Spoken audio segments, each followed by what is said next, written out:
about to start the morning. There we go, baby. Come on up in here and join the party. Or shall I say, start the party. All right, y'all. Still in the spring. Still dealing with these late cold fronts. A lot of wind.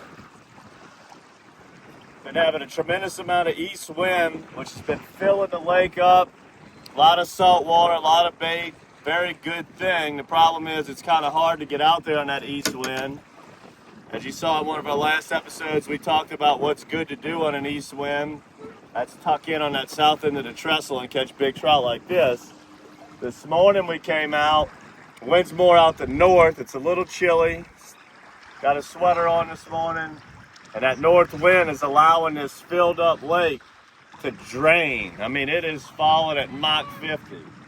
So I pulled in here off the point by the Wrigley's and the Pontchartrain. It's falling way harder than I like it, but we're gonna give it a little peek, see how many of these guys are hanging around. Come on up here, Betsy. All right, all right, all right. All right, well, this is pretty complicated to fish. I'll show you what I'm doing here. Come on, you slimy grease ball. Whoa. There he goes. All right. So, got all the water in Lake Pontchartrain screaming out of this one zone of the Wrigley, going into the Wrigley's. Coming around this point at 100 miles an hour. I'm using a 1/2 ounce with the Midnight Mullet. Midnight Mullet's a good clean water bait. We got plenty of clean water with all of that east wind, east salty water in here. And I'm just climbing it way up current. When you're having to fight a lot of tide, you got to throw it way up current. That way it'll give it time to get to the bottom when it gets in the strike zone.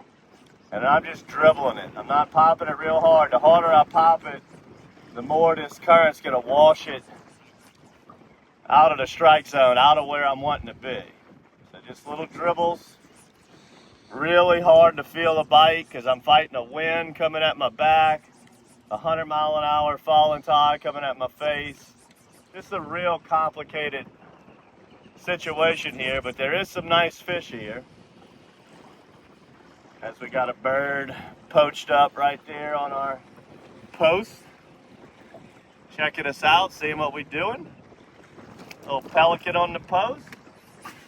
It's working way up current, and most of my bites are coming in between us and that buoy.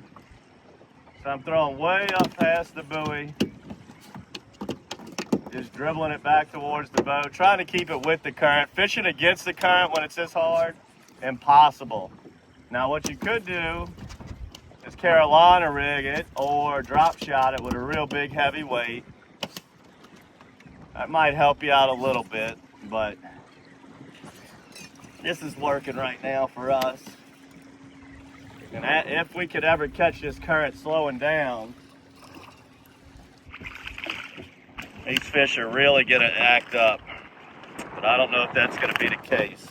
What happens when you get them east winds over and over and over and it fills up the lake, when the wind finally relaxes some or shifts out of the east and gets out of a different direction, it finally allows this water to fall out of here, and it's going to peel out at 100 miles an hour.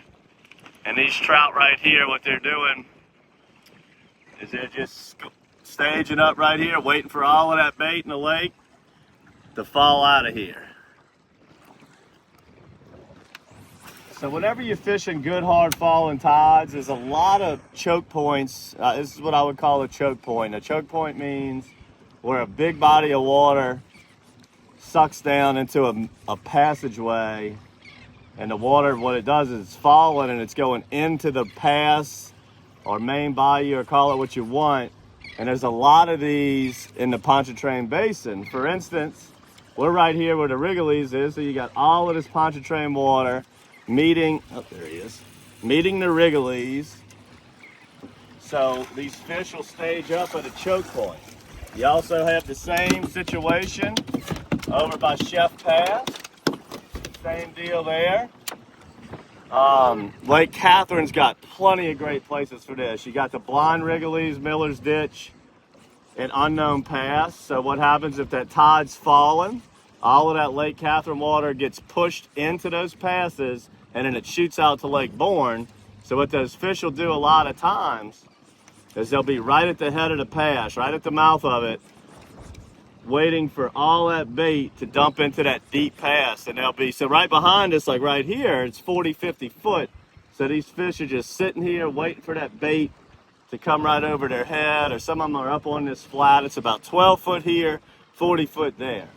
Very common for speckled trout to school up at the head of a pass, especially on a falling tide, and wait for that bait to come right to them. Fish are very lazy. They want to catch the easiest meal they can. Now this tide's falling a little hard for my liking, but all that's really doing is making it a little bit harder for me to work this lure. Naturally, the bait's kind of flying through the zone a little faster than I like. I'm not gonna go with the drop shot today, but when I am fishing a turbulent condition like this, a lot of times, especially if you're a kind of a newbie angler and you don't have a lot of experience keeping a jig head on the bottom, that drop shot with a big like 1 ounce sinker can really make it easier for you. Shake it. Come on, baby. Shake that head. There you go. Acrobatic one there. Acrobatic. Get him, Nala. Get him, Nala.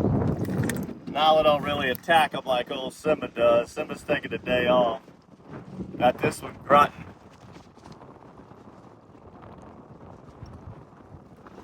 Nice male trout there. All these fish are running 15 to 18 inches. Good quality fish, no giants. Just a really, really nice fish. Got a good school of fishing. If this tide would get to slowing down, they'd really get charged up here. All right, show you guys a little trick to get you a few more fish out of a worn out matrix. So we caught 6, 7, 8 fish on it already, and it's starting to pull down, the tail's starting to come down. So I'm gonna reinsert the hook into a new part of the plastic. I'm going a little bit lower than it already was rigged.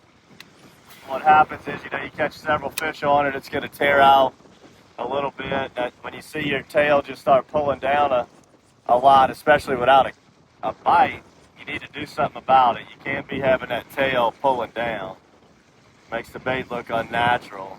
So you can either A, put on a brand new matrix, or try to reinsert that hook. Sometimes maybe biting off a little piece of the head of it and reinserting the hook can help, and you might get another 3 or 4 fish off of the matrix here. And the midnight mullet working real good for us today.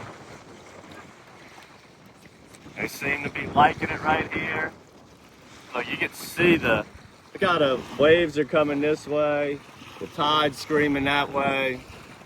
This is a complicated situation. This is definitely not favorable conditions.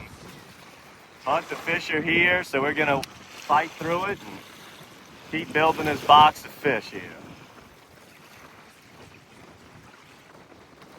Really hard to feel the bite.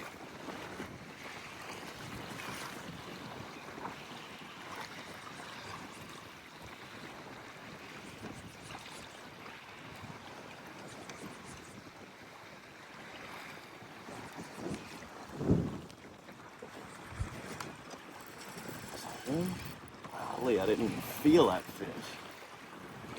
I didn't even feel it. There he goes. Water skiing.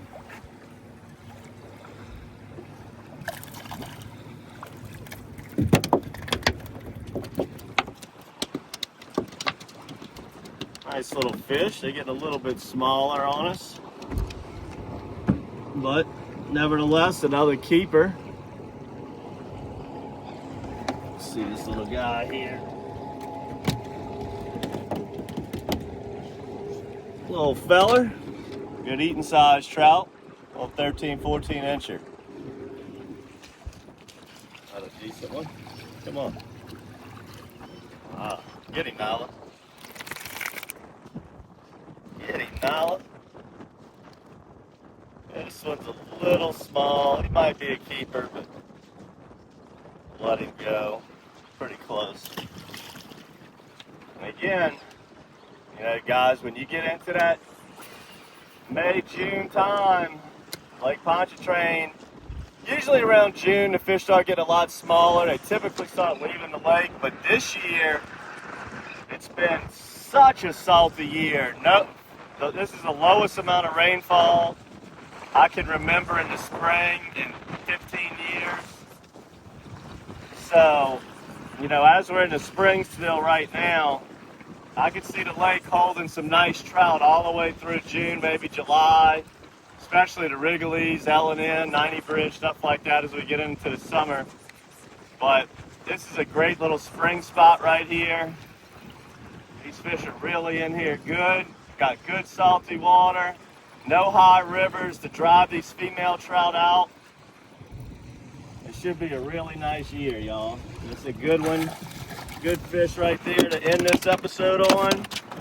That's Nala taxing.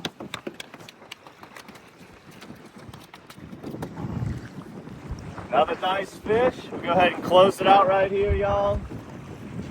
Fishing choke points of Lake Pontchartrain. We're right here on the northern end of Pontchartrain where it hits the Wrigley's. Having a great morning using the Midnight Mullet Matrix Shad. Let me straighten that out for you. Just like that on a 1/2 ounce black platinum. Make sure to subscribe to the monthly bait box. You'll be getting plenty of Midnight Mullets in there. Subscribe to the YouTube channel. We bounce all over the Pontchartrain Basin and more. And here's another great episode of another way to catch some fish away from the bridges. Beautiful trout here in Pontchartrain. Subscribe to everything, guys, and until next time, good fishing. All right, I rigged it up. And what I told you probably be a little bit easier. Give you guys a little sneak peek of what's coming soon. Got one on here. This is a great technique for when you're fighting a hard current. A little sneak peek. Nice fish. At least it feels like it. Yep, there he is. Come on up, baby. Check out this rig. This is gonna be money. Y'all gonna love this when it comes out. This is gonna be a really help simplify your way of fishing. It's our new Matrix shrimp. Let me get him unbuttoned. Show you how it's rigged. So look, what I like to do, this certainly is not my technique. A lot of this started off in the bass world, but a lot of Pontchartrain captains and anglers are starting to go to this because it's just so easy for clients and inexperienced fishermen. You go with a big overkill sinker, tie that straight to your line, come up about whatever you want, 6 inches to 2 feet, just depending, try it out, different things, and just simply tie you an overhand knot, and then you're just gonna slip that lure through that overhand knot. So this is called a drop shot rig, where this is gonna play in the current.